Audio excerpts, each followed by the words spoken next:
Hi friends, welcome to Lakshmiraj Sonia YouTube channel. ಇವತ್ತು ನಿನ್ನೆ full trip ಮಾಡಿ ಫುಲ್ ಸುಸ್ತಾಗೈತ್ರಿ. ಆದ್ರೂ ಬೆಳಗ್ಗೆ ಎದ್ದ ಅಡುಗೆ ಮಾಡ್ಬೇಕಲ್ರಿ, ಸ್ಕೂಲ್ ಹೋಗ್ತಾರೆ. ಅದಕ್ಕೆ ಎದ್ದು ಅಡುಗೆ ಮಾಡ್ಬೇಕಂತೇಳಿ ಎದ್ದಿದ್ದೆ. ಸ್ವಲ್ಪ ಲೇಟ್ ಮಾಡಿ ಇದ್ವಿ. ಇವತ್ತು 7 ಗಂಟೆ ಆಗೈತಿ. ಇವಾಗಿನ ಅಡುಗೆದೆಲ್ಲ ಸ್ಟಾರ್ಟ್ ಮಾಡ್ಕೋತೀನಿ ರೀ ನಾನು. ಇವತ್ತು ಅಡುಗೆಗೆ ಏನು ಮಾಡ್ತೀನಿ ಮತ್ತು ನಂದು ಡೈಲಿ ರುಟೀನ್ ಹೆಂಗಿರ್ತದ ಅಂಥೇಳಿ ನಿಮ್ಮ ಜೊತೆ ಶೇರ್ ಮಾಡ್ಕೋತೀನಿ. ಬರ್ರಿ ನೋಡೋಣ ನಮ್ದು ರುಟೀನ್ ಯಾವ ಥರ ಇರ್ತದೆ ಇವತ್ತಂತ. ಹೊರಗಡೆ ಪಾಪ ರಾತ್ರಿ ಎಲ್ಲ ಬೇಕೊಂದು ಸಣ್ಣ ಮರಿ ಒದ್ರಾಕತ್ತೈತ್ರಿ, ಮ್ಯಾವ್ ಮ್ಯಾವ್ ಅಂಥೇಳಿ. ಯಾವ್ದೈತಿ ಯಾರಿಗೆ ಗೊತ್ತ. ಫಸ್ಟ್ ಹಾಲು ಕಾಯಿಸ್ಕೊಂಡು ಮುಂದಿನ ಕೆಲಸ ಸ್ಟಾರ್ಟ್ ಮಾಡ್ತೀನಿ. ಚಪಾತಿ ಮಾಡ್ಬೇಕಂಥೇಳಿ ಗೋಧಿ ಹಿಟ್ಟನ್ನು ಅದಿಟ್ಕೊಂಡೀನಿ ರೀ. ಇವಾಗ ಪಲ್ಯದ ಮಾಡ್ಕೋಬೇಕು. ಪಲ್ಯಕ್ಕೆ ಮುಕ್ನಿಕಾಳು ನೆನೆ ಹಾಕಿಟ್ಟಿದ್ದೆ. ಅದ್ರನ್ನ ಇವಾಗ ಒಂದು ಸ್ವಲ್ಪ ಸಬ್ಬಸ್ಗೆ ಹಾಕ್ಕೊಂಡು ಮುಕ್ನಿಕಾಳು ಪಲ್ಯ ಮಾಡ್ಕೋತೀನಿ. ಮೊನ್ನೆ ನೆನೆ ಹಾಕಿಟ್ಟಿದ್ದೆ, ಫ್ರಿಜ್ ಒಳಗೆ ಇಟ್ಟಿದ್ದೆ, ಸ್ವಲ್ಪ ಮೊಳಕೆ ಬಂದವು. ಅಷ್ಟೇ ಪಲ್ಯ ಮಾಡ್ಕೋತೀನಿ. ಇವಾಗ ಪಲ್ಯ ಮತ್ತು ಚಪಾತಿ ಮಾಡ್ಕೊಂಡ್ಬಿಡ್ತೀನಿ. ಇವತ್ತು ಸಬ್ಬಸ್ಗೆ ಇತ್ತು ಪರೋಟ ಮಾಡ್ಕೋಬೇಕಂತ ಮಾಡಿದ್ದೆ ರೀ. ಬಟ್ ಹಿಟ್ಟು ನಾದ್ರೊಳಗೆ ಭಾಳ ಲೇಟ್ ಆಗ್ತೈತಿ. ಅದಕ್ಕೆ ಪಲ್ಯ ಒಳಗೇ ಸಬ್ಬಸ್ಗೆ ಹಾಕ್ಕೊಂಡು ಪಲ್ಯ ಮಾಡ್ಕೊಳಕತ್ತೀನಿ. ಪರೋಟ ಮಾಡ್ಬೇಕಾಯ್ತಂದ್ರೆ ಭಾಳ ಸ್ಲೋ ತಿಂಗಿ ಸಣ್ಣಗೆ ಹೆರಚ್ಬೇಕಾಗ್ತೈತಿ. ಅಂದ್ರೆ ಪಲ್ಯಕ್ಕನ ಒಂದು ಸ್ವಲ್ಪ ಬಡ ಜಾಸ್ತಿ ಕಡ್ಡಿ ಬಂದರೂ ನಡಿತೈತಿ. ಅದಕ್ಕೆ ಪಲ್ಯನೇ ಮಾಡ್ಕೊಳಕತ್ತೆ, ಫಾಸ್ಟ್ ಆಗ್ಬಿಡ್ತದೆ ಅಂಥೇಳಿ. ಇವಾಗ ಪಲ್ಯಕ್ಕೆ ಜೀರಿಗೆ ಸಾಸಿವೆ ಹಾಕ್ಕೊಂಡೇನಿ. ಕರಿಬೇವು ಹಾಕ್ತೀನಿ. ಕರಿಬೇವು ಹಸಿದೈತೆ, ಅದಕ್ಕೆ ಚಟಪಟ ಅಂತಂತ ಮತ್ತು ಒಂದು ಸ್ವಲ್ಪ ಉಳ್ಳಾಗಡ್ಡಿ ಹಾಕ್ಕೊಂಡೆ. ಎಲ್ಲ ಫ್ರೈ ಆಗೋತನ ಮಿಕ್ಸ್ ಮಾಡ್ಕೊತೀನಿ. ಸ್ವಲ್ಪ ಮೆಂತ್ಯಕಾಳು ಮೊಳಕೆ ಬಂದಿದ್ದು ರೀ, ಅದನ್ನ ಒಂದು ಸ್ವಲ್ಪ ಹಾಕೊಳಕತ್ತೀನಿ. ಮೊದಲೇ ಎಣ್ಣೆ ಒಳಗೆ ಹಾಕ್ಕೊಳ್ಳೋದಿತ್ತು, ನೆನಪಾಗಲಿಲ್ಲ. ಅದಕ್ಕೆ ಇವಾಗ ಹಾಕೊಳಕತ್ತೀನಿ. ಎಲ್ಲ ಕುಡ್ಕೊಂಡು ಫ್ರೈ ಮಾಡ್ಕೊತೀನಿ. ಉಳ್ಳಾಗಡ್ಡಿ ಅದೆಲ್ಲ ಫ್ರೈ ಆಗಿದಾವೆ. ಇವಾಗ ಒಂದು ಸ್ವಲ್ಪ ಟೊಮೆಟೊನ ಹಾಕ್ಕೊಂಡು ಅದನ್ನು ಮಿಕ್ಸ್ ಮಾಡ್ಕೊಂಡ್ಬಿಡ್ತೇನೆ ರೀ. ಫ್ರೈ ಮಾಡ್ಕೊತೀನಿ ಎಲ್ಲನೂ.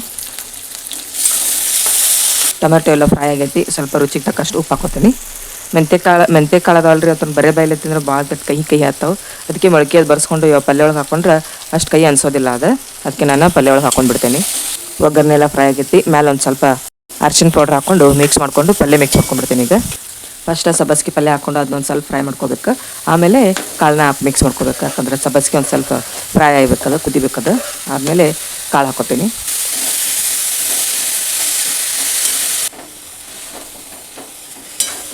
ಇವಾಗ ಒಂದು ನಿಮಿಷ ಮೇಲೆ ಮುಚ್ಚಿ ಫ್ರೈ ಮಾಡಿ ಕುದಿಸ್ಕೊತೀನಿ. ಪಲ್ಯ ಎಲ್ಲ ಮೆತ್ತಗಾಗಬೇಕು. ಸಬ್ಬಸ್ಗೆ ಪಲ್ಯ ಒಂದು ಸ್ವಲ್ಪ ಫ್ರೈ ಆಗೈತಿ. ಇವಾಗ ಮುಕ್ನಿಕಾಳು ಮೊಳಕೆ ಬಂದಿರೋ ಮುಕ್ನಿಕಾಳನ್ನ ಮಿಕ್ಸ್ ಮಾಡ್ಕೊಂಡು, ಆ್ಯಕ್ಚುಲಿ ನಾ ಪಲ್ಯಕ್ಕೆ ಉಪ್ಪು ಮೊದಲೇ ಹಾಕಿಬಿಟ್ನಲ್ಲ, ಅದಕ್ಕೆ ಸಬ್ಬಸ್ಗೆ ಪಲ್ಯ ಜಲ್ದಿ ಫ್ರೈ ಆಗಿ ಕುದ್ಬಿಟ್ಟದ್ರಿ. ಮತ್ತು ನೀರು ಬಿಟ್ಟುಕೊಂಡೈತಿ. ಇವಾಗೇನು ಜಲ್ದಿನೇ ಖಾರ ಒಂದು ಹಾಕೊಂಡು ಮಿಕ್ಸ್ ಮಾಡ್ಕೊಂಡ್ಬಿಟ್ನಂದ್ರೆ ಒಂದು ನಿಮಿಷ ಕುದಿಸ್ಕೊಂಡ್ಬಿಟ್ನಂದ್ರೆ ಪಲ್ಯ ರೆಡಿ ಆಗಿಬಿಡ್ತೈತಿ.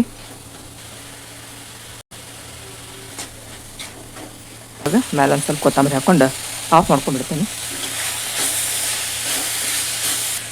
ಬರೀ ಮುಗ್ನಿ ಪಲ್ಯ ನನ್ನ ಕೆಲವೊಬ್ರು ತಿನ್ನೋಕೆ ಇಷ್ಟಪಡಲ್ಲ. ಅದಕ್ಕೆ ಈಗ ಈ ಥರ ಒಂದು ಸ್ವಲ್ಪ ಸಬ್ಬಸ್ಗೆ ಪಲ್ಯ ಯಾವುದಾದ್ರೂ ಬೇರೆ ಪಲ್ಯ ಮಿಕ್ಸ್ ಮಾಡ್ಕೊಂಡು ಮಾಡಿದರೆ ನೋಡೋಕ್ಕೂ ಚೆಂದ ಅನ್ನಿಸ್ತದೆ ಮತ್ತು ಟೇಸ್ಟಿನೂ ಇರ್ತದೆ, ಹೆಲ್ದಿಯಾಗಿನೂ ಇರ್ತದೆ. ನಮ್ಮ ಪಲ್ಯ ರೆಡಿ ಆಯ್ತು. ಗ್ಯಾಸ್ ಆಫ್ ಮಾಡ್ಕೊಂಡ್ಬಿಡ್ತೀನಿ. ಪಲ್ಯದೆಲ್ಲ ಮಾಡ್ಕೊಳ್ಳೋದಾಯ್ತು. ಇವಾಗ ಒಂದು 4 ಚಪಾತಿ ಮಾಡ್ಕೊಂಡು ಅವ್ರಿಗೆ ಟಿಫಿನ್ ಕಟ್ಟಿ ಕಳಿಸ್ತೀನಿ.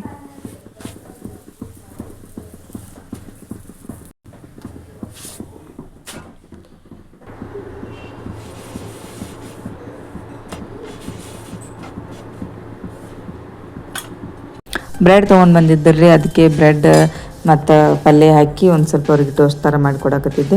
ಈ ಥರ ಮಾಡಿಕೊಟ್ರೆ ಒಂದು ಸ್ವಲ್ಪ ಇಷ್ಟಪಟ್ಟು ತಿಂತಾರೆ. ಯಾವಾಗಲಾದರೂ ಒಂದು ಸಲ ತಂದಾಗ ಹಿಂಗೆ ಮಾಡಿಕೊಟ್ಟಿರ್ತೇನೆ ಅವ್ರಿಗೆ. ಕಾಳು ಪಲ್ಯ ಉದುರು ಇರೋದ್ರಿಂದ ಸ್ವಲ್ಪ ಉದುರು ಅನ್ನಿಸ್ತೈತಿ. ಆದ್ರೂ ತಿನ್ಬೋದು. ಅವಾಗೆ ಬ್ರೇಕ್ಫಾಸ್ಟ್ ಸಲುವಾಗಿ ಏನು ಅನ್ಸೋದಿಲ್ಲ, ಟೇಸ್ಟಿ ಇರ್ತೈತಿ. ಅದಕ್ಕೆ ಅವರಿಗೆ 2 ಬ್ರೇಕ್ಫಾಸ್ಟ್ ಸಲುವಾಗಿ ಮಾಡಿಕೊಡತ್ತಿದ್ನಿ. ಮತ್ತು ಚಪಾತಿನ ರೋಲ್ ಮಾಡಿಕೊಟ್ಟೆ ಅಂದರೆ ಜಲ್ದಿ ತಿಂದು ಖಾಲಿ ಮಾಡ್ತಾರೆ. ಅದಕ್ಕೆ ಚಪಾತಿನ ಪಲ್ಯ ಹಾಕಿ ರೋಲ್ ಮಾಡಿಕೊಟ್ಟೆ ಇಬ್ರಿಗೂ. ಒಂದು ಸ್ವಲ್ಪ ಆ್ಯಪಲ್ಲ ಫ್ರೂಟ್ಸು ಇದ್ದು ಮನೆಯೊಳಗೆ ಪೂಜೆ ಮಾಡಿದ್ದೆಲ್ಲ ಹಬ್ಬಕ್ಕೆ ಪೂಜೆಗಂತೇಳಿ ತೊಗೊಂಡು ಬಂದಿದ್ದು ಅವೇ ಅವ್ರಿಗೆ ಇಬ್ರಿಗೂ ಒಂದೊಂದು ಆ್ಯಪಲ್ಲ ಕೊಟ್ಟು ಕಳಿಸಿದ್ದೆ ರೀ. ಆಮೇಲೆ ಇವರೆಲ್ಲ ಹೋದ ತಕ್ಷಣ ನಂದು ಒಂದು ಸ್ವಲ್ಪ ಮನೆಯದೆಲ್ಲ ಕ್ಲೀನಿಂಗ್ ಮಾಡ್ಕೊಳ್ದಿತ್ತು. ನಿನ್ನೆ ಟ್ರಿಪ್ಪಿಗೆ ಹೋಗಿದ್ವಿ. ಬಂದೆಲ್ಲ ತೊಗೊಂಡು ಹಾಗೆ ಇಟ್ಟು ಸುಸ್ತಾಗಿತ್ತು ಅಂತೇಳಿ ಎಲ್ಲ ಅಲ್ಲಿದಲ್ಲೇ ಇಟ್ಟು ಮಲ್ಕೊಂಡು ಬಿಟ್ಟಿದ್ವಿ. ಅದಕ್ಕೆ ಇವಾಗೆಲ್ಲ ಕ್ಲೀನ್ ಮಾಡ್ಕೊಳಕತ್ತಿದ್ದೆ. ರೇನ್ಕೋಟುಗಳು ಎಲ್ಲ ಬ್ಯಾಗ್ ಅದೆಲ್ಲ ಹಾಗೆ ಇಟ್ಟು ಬಿಟ್ಟಿದ್ದೆ ರೀ. ಅದಕ್ಕೆ ಎಲ್ಲ ಕ್ಲೀನ್ ಮಾಡಿ ಎಲ್ಲ ಫೋಲ್ಡ್ ಮಾಡಿ ತೆಗೆದಿಟ್ಕೊಂಡ್ಬಿಟ್ಟೆ. ಹಾಗೆ ಒಗೆದ್ಬಿಟ್ಟಿವಿ ಅಂದರೆ ಎಲ್ಲ ಸರಿ ಅನಿಸೋದಿಲ್ಲ. ಅವು ಮತ್ತು ಹಾಳಾಗಿಬಿಡ್ತಾವೆ, ಕಟ್ಟಾಗಿಬಿಡ್ತಾವೆ. ಚೆಂದಾಗಿ ಫೋಲ್ಡ್ ಮಾಡಿ ಇಟ್ಕೊಂಡ್ಬಿಟ್ಟಿವಿ ಅಂದ್ರೆ ಮತ್ತು ಚಲೋ ಉಳಿತಾವೆ. ಅದಕ್ಕೆ ಎಲ್ಲ ಮಡಚಿ ಇಟ್ಕೊಂಡ್ಬಿಟ್ಟೆ ನಾನು. ಇನ್ನು ಮನೆಯದೆಲ್ಲ ಕ್ಲೀನಿಂಗ್ ಮಾಡ್ಕೊಳ್ಳೋದಿತ್ತು, ಕಸ ಗುಡಿಸ್ಕೊಳ್ಳೋದಿತ್ತು. ಹಂಗೆಲ್ಲ ಹಾಗೆ ಫಸ್ಟ್ ಬೆಳಗ್ಗೆ ಎದ್ದ ತಕ್ಷಣವೇ ಸ್ವಲ್ಪ ಫ್ರೆಶ್ ಅಪ್ ಆಗಿ ಅಡುಗೆನೇ ಮಾಡ್ಕೊಂಡ್ಬಿಟ್ಟೇವ್ರಿ. ಆಮೇಲೆ ಇವೆಲ್ಲ ಮಾಡ್ಕೊಂಡ್ರೆ ಆಯಿತು ಅಂಥೇಳಿ ಹಂಗೆ ಯಾವ್ದು ಕೆಲಸ ಮಾಡ್ಕೊತಿಂದ್ರೆ ಯಾವುದ್ರ ಒಂದು ಕೆಲಸ ಹೊಸದು ನೆನಪು ಹಾಕೋತ ಹೋಗ್ತಾವೆ. ಅದಕ್ಕೆ ಸೋಫಾನ ಒಂದು ಸ್ವಲ್ಪ ಕ್ಲೀನ್ ಮಾಡಿಕೊಂಡೆ ಅದೇ ಟೈಮ್ದಾಗೇ.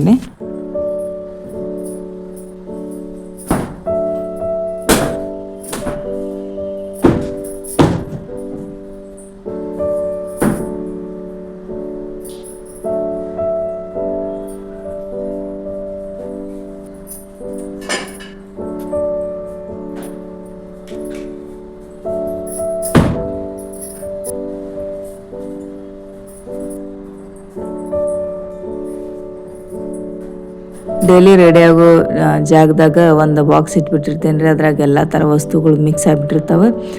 ಯಾವ ವಸ್ತು ತೊಗೊಂಡಿರ್ತೇವೆ ಅಲ್ಲಿದಲ್ಲಿ ಇಟ್ಬಿಟ್ಟಿರ್ತಾರೆ. ನಾನು ಅದನ್ನೆಲ್ಲ ಸಪ್ರೇಟ್ ಮಾಡಿ ಇಡಾಕತ್ತಿದ್ದೆ ರೀ. ಹಾಸ್ಪಿಟಲ್ ಸಾಮಾನು ಆಯಿತು, ಕೆಲವೊಂದೆಲ್ಲ ವಸ್ತುಗಳನ್ನು ಚೇಂಜ್ ಮಾಡಿ ಸಪ್ರೇಟ್ ಮಾಡಿ ಇಡಾಕತ್ತಿದ್ದೆ ರೀ.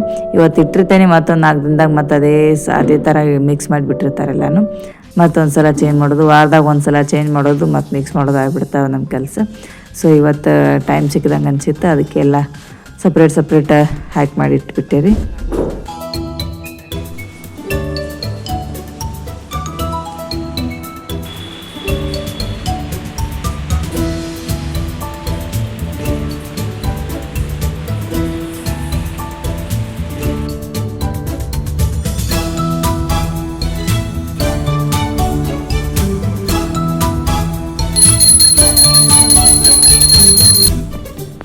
ಕೊಲ್ಲಾಪುರಕ್ಕೆ ಹೋಗಿದ್ದೇವಲ್ರಿ, ಅವಾಗ ಬರೋವಾಗ ಮಹಾಲಕ್ಷ್ಮೀ ದೇವಿದ ಫೋಟೋ ತೊಗೊಂಡು ಬಂದಿದ್ವಿ. ಅದಕ್ಕೆ ಇವತ್ತು ಎಲ್ಲ ಸ್ವಚ್ಛಗೆ ಮಾಡಿ ದೇವಿಗೆ ಪೂಜೆ ಮಾಡಿ ಇವತ್ತು ಜಗಲಿ ಮೇಲೆ ಇಟ್ಟು ಪೂಜೆ ಮಾಡಿದೆ ರೀ. ಅದಕ್ಕೆ ಕರ್ಪೂರದ ಆರತಿ, ಮಂಗಳಾರತಿ ಇದೆಲ್ಲ ಮಾಡಿ ದೇವಿನ ಜಗಲಿ ಮೇಲೆ ಇಟ್ಕೊಂಡೆ ನೋಡಿರಿ. ಇವತ್ತು ನಡೆದ ಮಹಾಲಕ್ಷ್ಮೀ ದೇವಿ ಪೂಜೆ ಮಾಡೋಕ್ಕೆ ರೆಡಿ ಆದಳ್ರಿ ನಮ್ಮ ಮನೆಯೊಳಗೆ. ಮೊದಲಿನ ಮಹಾಲಕ್ಷ್ಮಿ ಫೋಟೋ ಏನೈತಿ ನಮ್ದು ಊರೊಳಗೆ ಜಗಲಿ ಮೇಲೆ ಇಟ್ಟು ಪೂಜೆ ಮಾಡ್ತೀನಿ. ರಾತ್ರಿಗೆ ಅಡುಗೆ ಮಾಡಾಕತ್ತಿದ್ದೆ ರೀ. ಏನು ಮಾಡ್ಬೇಕಂತ ಗೊತ್ತಾಗಲಾಗಿತ್ತ. ಅದಕ್ಕೆ ಒಂದು 2-3 ರೊಟ್ಟಿ ಉಳಿದಿದ್ದು ರೀ. ಅದಕ್ಕೆ ರೊಟ್ಟಿ ಕುದಿಸ್ಕೋಬೇಕಂತ ಹೇಳಿ ರೊಟ್ಟಿ ಉಳಿದಿದ್ದು ಅದನ್ನು ರೊಟ್ಟಿ ಒಗ್ಗರಣೆ ಕೊಡಾಕತ್ತಿದ್ದೆ. ರೊಟ್ಟಿ ಒಗ್ಗರಣೆ ಕೊಡಾಕ ಏನೇನು ಇಂಗ್ರೀಡಿಯೆಂಟ್ಸ್ ಬೇಕಂದ್ರೆ ಒಂದು 2-3 ರೊಟ್ಟಿ ಉಳಿದಿದ್ದು ರೀ. ಅದನ್ನ ಸಣ್ಣ ಮೀಡಿಯಮ್ ಸೈಜ್ ಪೀಸ್ ಮಾಡ್ಕೊಂಡೇನಿ.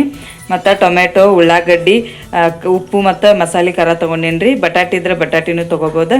ಇಲ್ಲಿ ಕಡ್ಲಿಬೇಳೆ ಮತ್ತು ಮೆಂತ್ಯಕಾಳು ಇದ್ದು ರೀ, ಮೆಂತ್ಯ ತೊಗೊಂಡೇನಿ. ಕೊತ್ತಂಬರಿ ಸ್ವಲ್ಪ ತೊಗೊಂಡೇನಿ ರೀ, ಕರಿಬೇವು ತೊಗೊಂಡೀನಿ, ಮತ್ತು ಜೀರಿಗೆ ಸಾಸಿವೆ ತೊಗೊಂಡೇನಿ ರೀ, ಸ್ವಲ್ಪ ಎಣ್ಣೆ ತೊಗೊಂಡೇನಿ ರೀ.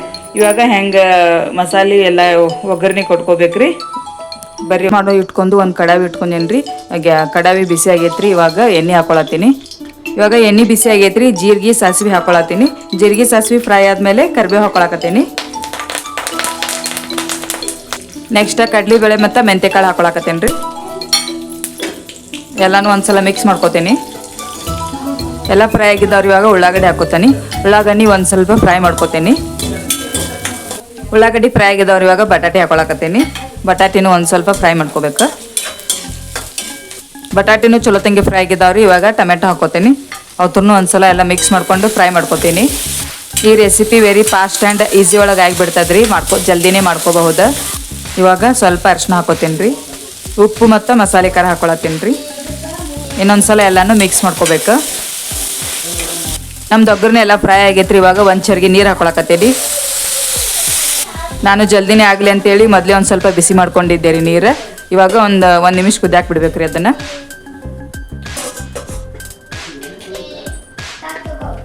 ಇವಾಗ ನೋಡ್ರಿ ನಮ್ದು ಒಗ್ಗರಣೆ ಕುದಿಯಾಕತ್ತೈತಿ. 1 ನಿಮಿಷ ಕುದಿಸ್ಕೊಂಡೆ ನಾನು. ಬಟಾಟೆ ಅದೆಲ್ಲ ಕುದಿಬೇಕಲ್ಲ, ಕುದ್ದಾವೀಗ ರೊಟ್ಟಿ ಹಾಕೊಳಕತ್ತೇನೆ ರೀ. ರೊಟ್ಟಿ ಕಟ್ಟಿನೂ ಹಾಕೋಬೋದು, ಬಿಸಿನೂ ಹಾಕೋಬೋದು. ಕಟ್ಟಿ ಇದ್ದು ಅಂದ್ರೆ ಒಂದು ಸ್ವಲ್ಪ ಜಾಸ್ತಿ ಕುದಿಸ್ಕೋಬೇಕು. ಬಿಸಿ ಇದ್ದು ಅಂದ್ರೆ ಜಲ್ದಿನೇ ಆಫ್ ಮಾಡ್ಕೊಂಡ್ಬಿಡ್ಬೇಕು. ಈ ರೊಟ್ಟಿ ಹಾಕಿದಾದ್ಮೇಲೆ ಭಾಳ ತನಕ ಕುದಿಸ್ಕೋಬಾರ್ದು ರೀ. ಒಂದು ಸ್ವಲ್ಪ ಮಿಕ್ಸ್ ಮಾಡ್ಕೊಂಡು ಜಲ್ದಿ ಆಫ್ ಮಾಡ್ಕೊಂಡ್ಬಿಡ್ಬೇಕು. ಇಲ್ಲಕ್ಕಂದ್ರೆ ರೊಟ್ಟಿ ಎಲ್ಲ ಕಿಚಿ ಆಗಿಬಿಡ್ತೈತಿ. ಮಿಕ್ಸ್ ಮಾಡ್ಕೊಂಡು ಆಫ್ ಮಾಡ್ಕೊಂಡ್ಬಿಟ್ವಿ ಅಂದ್ರೆ ಅಷ್ಟೊಳಗೆ ಕುದ್ಬಿಟ್ಟಿರ್ತದೆ ಅದು. ಸೊ ಇವಾಗ ರೊಟ್ಟಿ ಹಾಕಿದ್ದೇನೆ ರೀ. ನಾನು ಗ್ಯಾಸ್ ಆಫ್ ಮಾಡ್ಕೊಂಡ್ಬಿಡ್ತೇನೆ. ಅಷ್ಟೊಳಗೆ ಅದು ಕುದ್ಕೊಂಡು ಬಿಡ್ತೈತಿ. 1 ನಿಮಿಷ ಮ್ಯಾಲೆ ಮುಚ್ಚಿ ಆಮೇಲೆ ಊಟ ಮಾಡ್ಬೋದು. ಅಷ್ಟೊಳಗೆ ನಮ್ಮದು ರೆಡಿ ಆಗಿರ್ತೈತಿ. ಮೇಲೆ ಒಂದು ಸ್ವಲ್ಪ ಕೊತ್ತಂಬರಿ ಹಾಕೋತೇನೆ ರೀ. ನೋಡ್ರಿ ನಮ್ದು ಬಿಸಿ ಬಿಸಿ ಆದ ರೊಟ್ಟಿ ರೆಡಿ ಆಯ್ತು ರೀ. ಇದಕ್ಕೆ ರೊಟ್ಟಿ ಒಗ್ಗರಣೆ ಅಂತ ಅನ್ಬೋದ್ರಿ ನಾವು. Very fast and easy recipe.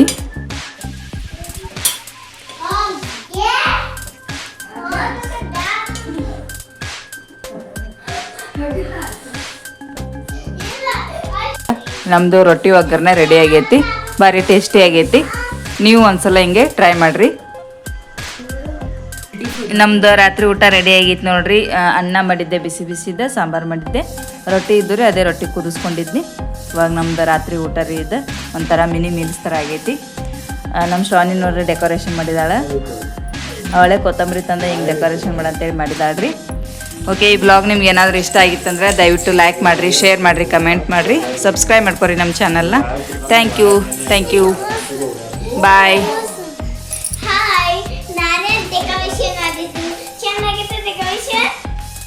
ಹಾಂ, ಚಂದಾಗೈತಿ, ಮಸ್ತ್ ಆಗೈತಿ. ಊಟ ಅದೆಲ್ಲ ಮಾಡಿ ಕುಂತಿದ್ದೇವ್ರಿ.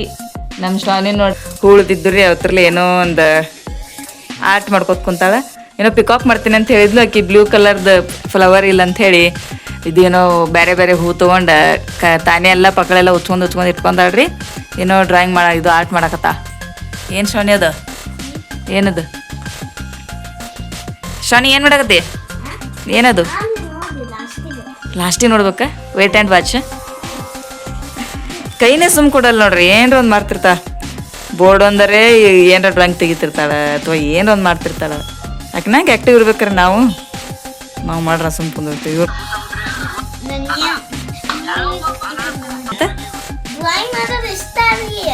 ಡ್ರಾಯಿಂಗ್ ಮಾಡೋದು ಇಷ್ಟ.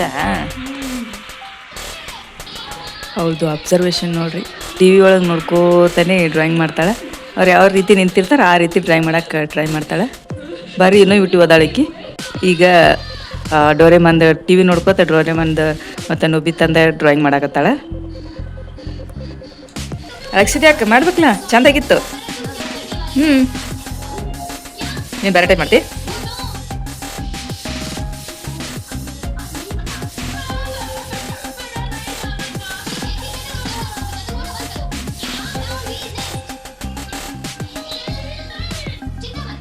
ಇವ್ರು ಡೋರೆಮಾನ್ ಹಚ್ಚಿ ನನಗೂ ಅದೇ ರೂಢಿ ಆಗ್ಬಿಟ್ಟದ್ರಿ. ಡೋರೆಮಾನ್ ನೋಡ್ಕೊತ ಕುಂತು ಬಿಡ್ತೀನಿ. ಅದೊಂಥರ ಕ್ಯೂಟ್ ಅನಿಸ್ಬಿಡ್ತೈತಿ. ನಮಗೂ ಅದು ಇಂಟ್ರೆಸ್ಟ್ ಅನಿಸ್ಬಿಡ್ತೈತಿ. ಅವ್ರಿಗಿಂತ ಮೊದಲು ನಾವು ಇಂಟ್ರೆಸ್ಟ್ಲಿ ನೋಡ್ಕೊತ ಕುಂತು ಬಿಟ್ಟಿರ್ತೀನಿ. ಡೋರೆಮಾನ್ ಗ್ಯಾಜೆಟ್ಸ್ಗಳೆಲ್ಲ ನಮಗೂ ಸಿಕ್ಕರೆ ಹಂಗೆ ಅನಿಸ್ತಿರ್ತದೆ ಒಂದೊಂದು ಸಲ. ಅಷ್ಟು ಚಂದ ಇರ್ತೈತಿ. ಒಂಥರ ಮೈಂಡ್ ಫ್ರೆಶ್ ಆಗ್ತೈತಿ. ಎಲ್ಲ ಕಿರಿಕಿರಿಗಳು ಬಿಟ್ಟು ಇದ್ರ ನೋಡ್ಕೋತ ಕುಂತು ಬಿಡ್ಬೇಕು ಅನಿಸ್ಬಿಡ್ತೈತಿ.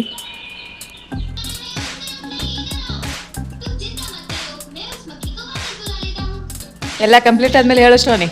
ಹಾಂ, ಓಕೆ, ಮಾಡಿ ಆಯ್ತಾ ಡ್ರಾಯಿಂಗ? ಯಾರ್ಯಾರು ತೆಗ್ದು ಹೇಳ?